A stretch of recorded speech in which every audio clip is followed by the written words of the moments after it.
नमस्कार। गुरु नानक जयंती की बहुत बहुत शुभकामनाएं। अल्फाज अयोध्या से मैं मंजू सोनिया आपका चैनल में बहुत बहुत हार्दिक स्वागत करती हूँ। सिखों के प्रथम गुरु गुरु नानक देव बचपन से ही चमत्कारी थे। उनके चमत्कार के चर्चे दूर दूर तक प्रसिद्ध थे। गुरु नानक ने अपने जीवन में कई देशों की यात्रा किया। गुरु नानक ने उन यात्राओं के पीछे समाज का कल्याण का भाव, समाज में फैली कुरीतियाँ और भ्रामक धारणाओं को नष्ट करना था। सर्वभाव संभव के इरादे से गुरु नानक जी ने कई मुस्लिम देश में भी, अरब देशों में भी गए। उन यात्राओं के दौरान उन्होंने कई चमत्कार किए थे। उनके इन चमत्कारों के पीछे बहुत बड़ा संदेश था। तो चलिए जानते हैं। पाकिस्तान के तलवंडी जिले में कालू चंद वेदी के घर 15 अप्रैल 1469 को एक तेजस्वी ओजस्वी पुत्र पैदा हुआ था। वह बालक कोई और नहीं, गुरु नानक देव जी थे। उन्हें नानक नाम उनकी बेबे नानकी से मिला। उनके जन्म के बाद परिवार वाले बेहद खुश थे। शायद परिवार वाले को इस बात का आभास हो चुका था कि उनके घर जन्म लेने वाला कोई बालक जो ये है साधारण नहीं है। नानक जी के मस्तक से तेज आभा दिखाई देती थी। उनकी तेज आभा देखकर परिवार वाले ने उनके जन्म को राजयोग से जोड़कर देखना शुरू कर दिया। लेकिन उनकी बड़ी बहन नानकी ने सोच विचार कर परिवार वाले की सोच से बिल्कुल विपरीत थी। जानकी ने अपने परिवारजनों से कहा कि आप विश्वास करें या न करें, मेरे भाई के जीवन में राजयोग नहीं होगा। वह एक गुरु बनेगा, वह समाज के हर वर्ग को प्यार करेगा, वह दुनिया को महान विचार देगा। नानकी के मुख से निकले शब्द मानो कि भविष्य की रचना उसने गुरु नानक देव जी के कर दी। कहा जाता है कि नानक देव के विवाह के पश्चात उनके पिता ने उन्हें रोजगार के लिए कुछ धनराशि भी दी थी, लेकिन नानक देव उन पैसों से गरीब साधु संतों को भोजन करा दिया।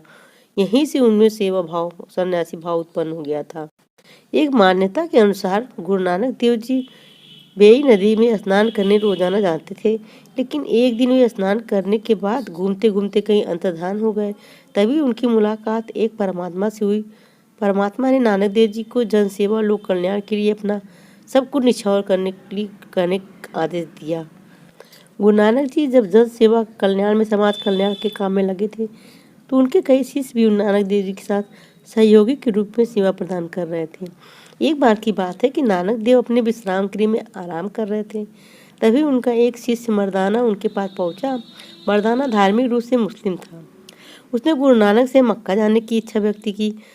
जब गुरु नानक ने मक्का जाने का कारण पूछा तो मर्दाना ने बताया कि गुरुदेव, मैं एक मुसलमान हूँ। इस लिहाज से ऐसा माना जाता है कि जब तक एक मुसलमान पवित्र मक्का की यात्रा नहीं कर लेता है, तब तक वह सच्चा मुसलमान नहीं कहलाता है।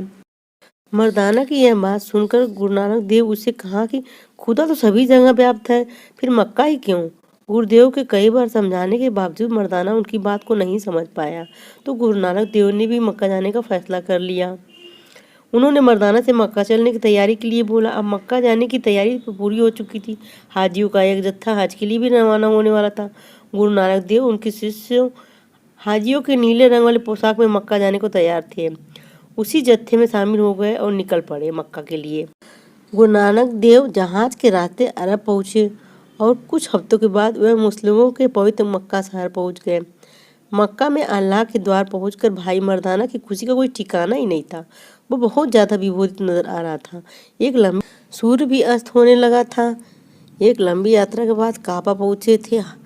बहुत थक गए थे, इसलिए गुरु नानक देव ने मस्जिद में ही आराम करने का फैसला लिया। वह अपने पैर काबा की ओर करके सो गए, जहाँ अल्लाह का घर था।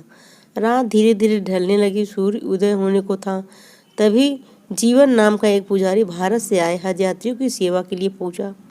तभी उसकी दृष्टि गुरु नानक देव पर पड़ी और उन्हें वो बड़े ध्यान से देख रहा था।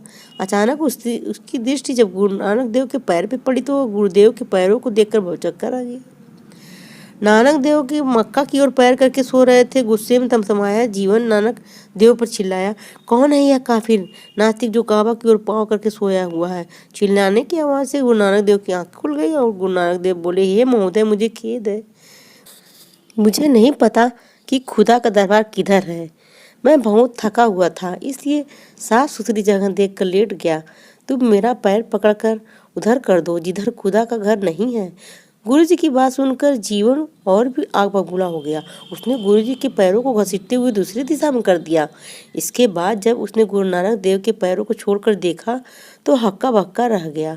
उसने देखा कि नानक देव जी के पैरों के साथ काबा की दिशा बदल गई। इस तरह उसने जब फिर से उनके पैरों को दूसरी दिशा में किया, फिर काबा उसी ओर घूमते नजर आया। इस अद्भुत चमत्कार को देखकर जीवन बहुत डर गया।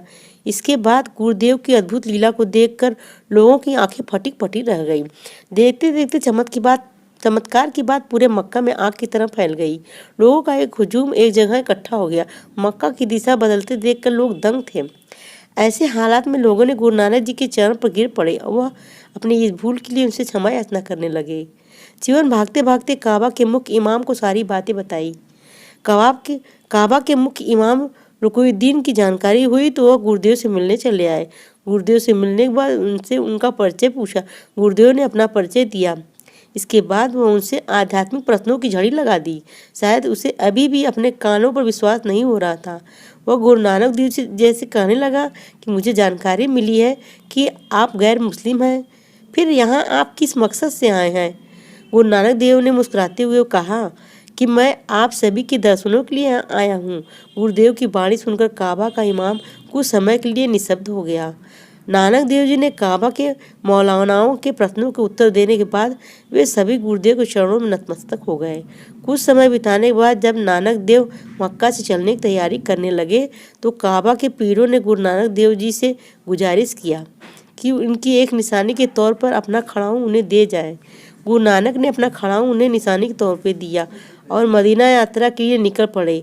बताया जाता है कि आज भी गुरुदेव का वह खड़ाऊं मक्का में देखा जा सकता है। महान संत गुरु नानक देव जी की जयंती की बहुत बहुत शुभकामनाएं। आप मेरे वीडियो को लाइक करें, शेयर करें, चैनल को सब्सक्राइब करना ना भूलें।